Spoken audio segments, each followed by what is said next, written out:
आसिफ भाई, ये 7E की थोड़ा सा हमें आप इंफॉर्मेशन दें और ये मुझे ये बताएं कि ये गवर्नमेंट ने क्यों लगाया है। इमरान, आपने आज बहुत अच्छा टॉपिक छेड़ा है, क्योंकि हमारी प्रॉपर्टी की जो मार्केट है इसके बहुत सारे इश्यूज आ रहे हैं, जिसकी वजह से प्रॉपर्टी का काम काफी स्लो हुआ है। और मुझसे बहुत सारे कंसल्टेंट, वुकला, प्रॉपर्टी एडवाइजर हजरात जो है इसके बारे में पूछते रहते हैं। आपने अच्छा किया, ये टॉपिक एक ही दफा इसमें वीडियो रिकॉर्ड हो जाएगी और सब तक इसका इंफॉर्मेशन पहुंच जाएगी। ये 7E का जो टैक्स है ये इनकम टैक्स ऑर्डिनेंस 2022 में लागू हुआ। इसमें ऐसे पर्सन, ऐसा टैक्स पेयर, ऐसा बंदा जिसके पास 25 मिलियन या 2.5 करोड़ से ज्यादा की प्रॉपर्टी है, उस पे जो इस प्रॉपर्टी की वैल्यू है उसका 1% उसको टैक्स पे करना पड़ेगा। तो इसमें जो खाली प्लाट आ जाते हैं या इसमें कोई घर है, बाकी चीजें हैं, जितने भी हैं, जो प्रॉपर्टी अगर 2.5 करोड़ से उसकी एक्सीड कर जाएगी तो फिर उसको 1% ऑफ द वैल्यू जो है टैक्स पे करना पड़ेगा। अच्छा, तो सर ये हमारे काफी क्लाइंट्स हैं जो कि पूछते हैं कि ये टैक्स किन किन पे लागू नहीं है, तो वो भी आप जरा बता दें किन लोगों पे ये टैक्स लागू नहीं है। हाँ जी, इसमें एग्जेम्पशन है 7E की। अगर आपका अपना घर है, वो चाहे 1 अरब रुपए का, जितने का भी है, जिस घर में आप रह रहे हैं उस पे 7E टैक्स नहीं लगेगा। ऐसी जगह जहां आप बिजनेस कर रहे हैं, जैसे कि आपकी फैक्ट्री है, आपकी शॉप है, आपकी प्लाजा है, जिसमें आप बैठे बिजनेस कर रहे हैं और आप अपनी अर्निंग पे जो आप इनकम कमा रहे हैं उस पर टैक्स पे कर रहे हैं, ऐसी जगह पे भी वो भी आपसे टैक्स से एग्जेम्प्ट है। और फिर ऐसी प्रॉपर्टी जिसकी आपको रेंटल इनकम आती है और उस रेंटल इनकम पे आप टैक्स पे कर रहे हैं, वो प्रॉपर्टी भी इससे एग्जेम्प्ट है। और ऐसी प्रॉपर्टी जो आपने उसी साल में खरीदी और उस पर 236K का आपने टैक्स पे किया है, वो भी आपको इससे एग्जेम्प्ट है। और कुछ है जो प्रिविलेज पर्सन्स को अलॉट हुई है, जैसे शोहदा को है, जो आर्म्ड ऑफिसर्स को है, इस तरह से उन पे भी टैक्स की एग्जेम्पशन है, उनसे भी ये टैक्स नहीं लिया जाता। अच्छा, तो सर मेरे कुछ क्लाइंट इस तरह के भी हैं जो कि अपनी प्रॉपर्टी अभी सेल नहीं कर रहे हैं। उसकी रीजन ये, वो कहते हैं कि हमें ये टैक्स बहुत ज्यादा पड़ जाएगा, इस तरह हो जाएगा, वो हो जाएगा। तो क्या ये फ्यूचर में टैक्स खत्म हो सकता है या इसी तरह ये अब कंटिन्यू रहेगा?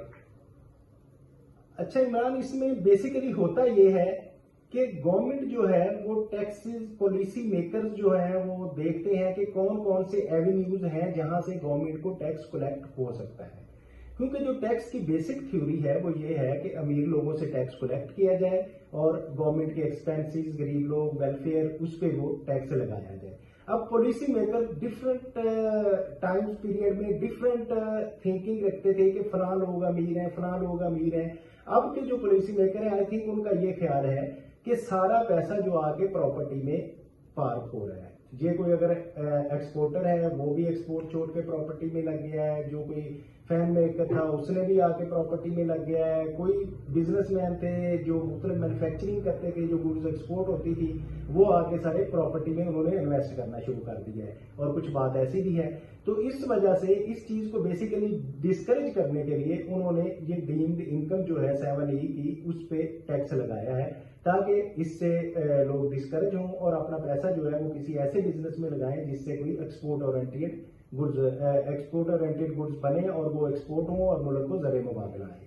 बेसिकली ये जो अभी तक नजर आ रहा है, इसमें लग तो नहीं रहा कि 7E खत्म हो जाएगा, क्योंकि ये अब लॉ का हिस्सा बन गया है। तो कोर्ट में आपको पता है ये पहले हाई कोर्ट में गया, उसने स्टे किया, फिर डबल बेंच ने उसका वकेट कर दिया। तो इस तरह अब लागू है। और ये 7E का जब आप भी कोई अपना प्लॉट बेचने जाता है तो उसमें वो कहते हैं जी आप 7E से एग्जेम्पशन का सर्टिफिकेट लेके आए।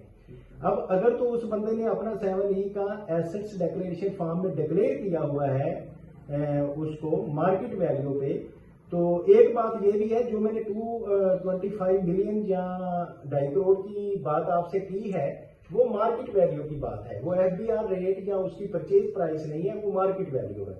अब उस मार्केट वैल्यू पे अगर तो उसने डिक्लेयर किया हुआ है तो उसका एग्जेम्पशन सर्टिफिकेट ऑटो उसमें जनरेट हो जाता है सिस्टम से। लेकिन अगर उसने डिक्लेयर नहीं किया हुआ तो फिर उसको कमिश्नर से सर्टिफिकेट लेना पड़ेगा, या फिर वो 1% टैक्स पे करेगा उस प्रॉपर्टी का जो वो सेल कर रहा है।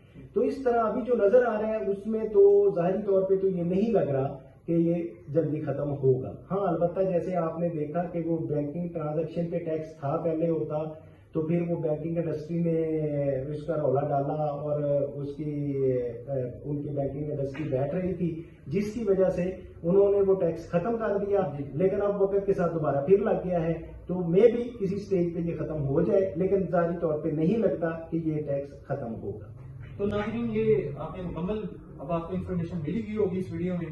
اگر آپ نے ہمارے چینل کو سبسکرائب نہیں کیا تو کائنڈلی نیچے دیے گئے بیل آئکن کو لازمی پریس کر دیں اور لائک کریں، شیئر کریں، کیونکہ آپ کے دوستوں کو بھی اس معلومات سے آگاہ مل سکے.